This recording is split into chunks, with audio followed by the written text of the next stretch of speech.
नमस्कार विद्यार्थी मित्रांनो, मी डॉक्टर किशोर बागडे आणि आपण बघतात YouTube channel medical admission guidance. या चॅनलद्वारे मेडिकल ॲडमिशन संदर्भात लागणारी सर्व माहिती विद्यार्थी व पालक यांच्या गरजा लक्षात घेऊन वेळोवेळी प्रसारित केली जाते। तरी हा चॅनल सबस्क्राइब केला, सबस्क्राइब करा, बेल आयकॉनवर क्लिक करा आणि आपल्या मित्रांना शेअर करा।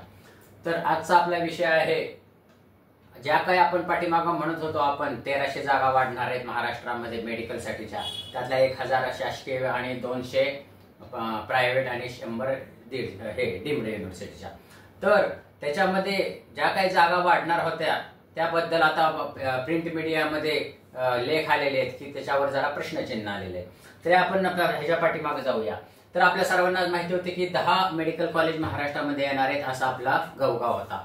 पाठीमागच्या पण व्हिडिओमध्ये मी तुम्हाला सांगितलं होतं की हे प्रिंट मीडिया आणि सोशल मीडियामध्ये जरी असलं तरी जोपर्यंत प्रत्यक्ष वेबसाईटवर येत नाही तोपर्यंत काही खरं नाही। आणि मी हे पण सांगितलं होतं की आतापर्यंत आमच्या अनुभवानुसार जास्तीत जास्त 1, 2 किंवा जास्तीत जास्त 3 मेडिकल कॉलेज दरवर्षी नवीन आलेले आहेत। तर आता सध्याची जी काही बातमी आहे, लोकमत पेपरमध्ये जी बातमी आलेली आहे त्याच्यामध्ये 10 पैकी फक्त एका मेडिकल कॉलेजला सध्या तरी परवानगी दिलेली आहे आणि ते पण म्हणजे मुंबईमधलं जीटी मेडिकल कॉलेज। आणि त्यात परत त्यांनी 100 जागांसाठी ऍप्लिकेशन केलं होतं, पण त्यांना 50 जागांनाच फक्त आत्ताशी परवानगी देण्यात आलेली आहे। आणि इतर जे काही कॉलेजेस आपण हे करत होतो की येणार आहेत त्याच्यामध्ये अंबरनाथ, नाशिक, गडचिरोली, जालना, वाशिम, हिंगोली, बुलढाणा, अमरावती आणि भंडारा या शहरांचा समावेश होता। तर हे जे काही आहेत बाकीचे 9 शहरांमधले मेडिकल कॉलेज, इथं काही एनएमसी म्हणजे राष्ट्रीय वैद्यक परीक्षण समिती जी असती म्हणजे एनएमसी, नॅशनल मेडिकल कमिटी, तर ह्यांनी ह्या सगळ्या जे काही तपासणी केली त्याच्यामध्ये त्यांना त्रुटी वाटल्या। तरी अजून तरी ह्या 9 कॉलेजला त्यांनी परवानगी दिली। त्यांना ह्याच्यामध्ये त्रुटी काय वाटलेल्या आहेत की जे काही शिक्षक असतात तिथं प्राध्यापक शिकवत असतात ते प्राध्यापक योग्य प्रमाणात अजून तिथं भरले गेलेले नाहीत। त्याचप्रमाणे पायाभूत सुविधांचा अभाव आहे। म्हणजे मेडिकल कॉलेजला जे काही पायाभूत सुविधा लागतात की बिल्डिंग असणं किंवा अॅनाटॉमी हॉल असणं, फिजिओलॉजी हॉल असणं किंवा लॅबोरेटरी असणं, विद्यार्थ्यांना शिकवण्यासाठी जे काही बेसिक गरजा आहेत त्या पायाभूत सुविधांचा अभाव आहे। त्याचप्रमाणे सक्षम प्रणाली नाहीये तिथं अजून, म्हणजे जे काही कनेक्टिव्हिटी जी काही मेडिकल कॉलेजला लागणारी जे काही प्रणाली असते ती अजून काही नाहीये। त्याच्यामुळं एनएमसी म्हणजे नॅशनल मेडिकल कमिशनने ह्या 9 कॉलेजेसला अजून परवानगी दिलेली नाही। म्हणजे आता सध्या फक्त आपल्याला 50 जागा वाढलेल्या आहेत। आणि आता आपले कमिशनर म्हणजे महाराष्ट्र शासनाचे मेडिकल एज्युकेशनचे जे कमिशनर आहेत त्यांनी ह्याच्या विरुद्ध अपील करणार आहेत। पण आता कसं झालं मित्रांनो, आता मेडिकल ऍडमिशन प्रोसेस अक्षरशः तोंडावर आलेली आहे।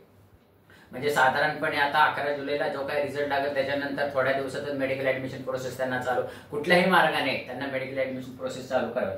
तर त्या दरम्यान त्यांना ह्या 9 मेडिकल कॉलेजेसला प्राध्यापक संख्या वाढवावी लागणार आहे, पायाभूत सुविधांचा आणि सक्षम प्रणाली, ह्याच्यामध्ये प्राध्यापक पटदिशी वाढवू शकतात अपॉइंटमेंट करून वगैरे, पण पायाभूत सुविधा तयार करण्यासाठी बराच उशीर लागत असतो।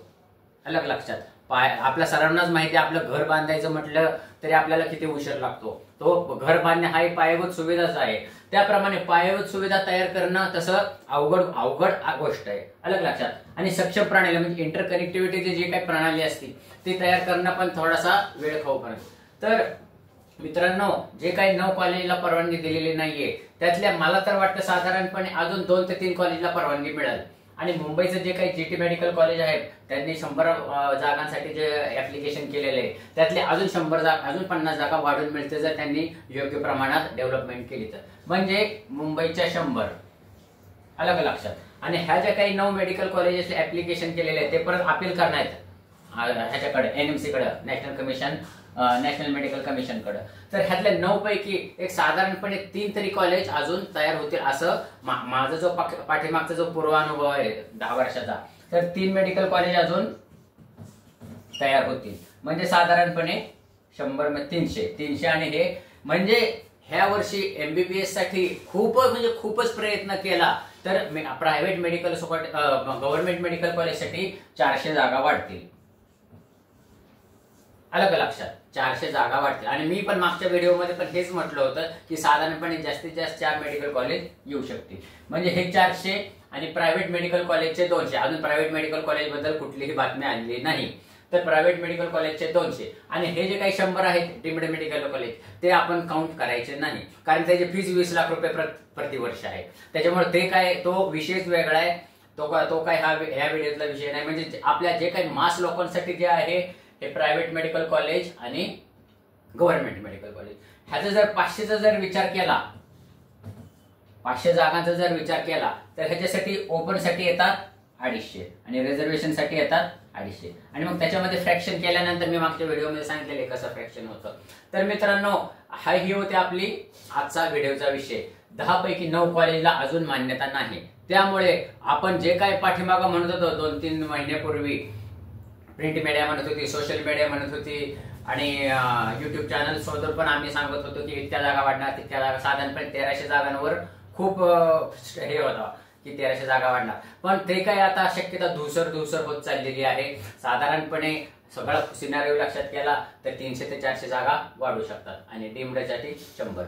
आता बघू आपले मेडिकल एज्युकेशनचे जे काही कमिशनर आहेत ते कसे अपील करतात, ते कशा पद्धतीनं पुढे अपील घेतात, ह्याच्यावर पुढचं सगळं अवलंबून आहे. तर मित्रांनो हेच सांगण्यासाठी मी आज तुमच्या पुढे आलो होतो. हा व्हिडिओ तुम्हाला आवडला असेल तर निश्चितच लाईक करा, शेअर करा, तुमच्या मित्रांना शेअर करा. लक्षात आलं नसेल तर हा व्हिडिओ परत बघा.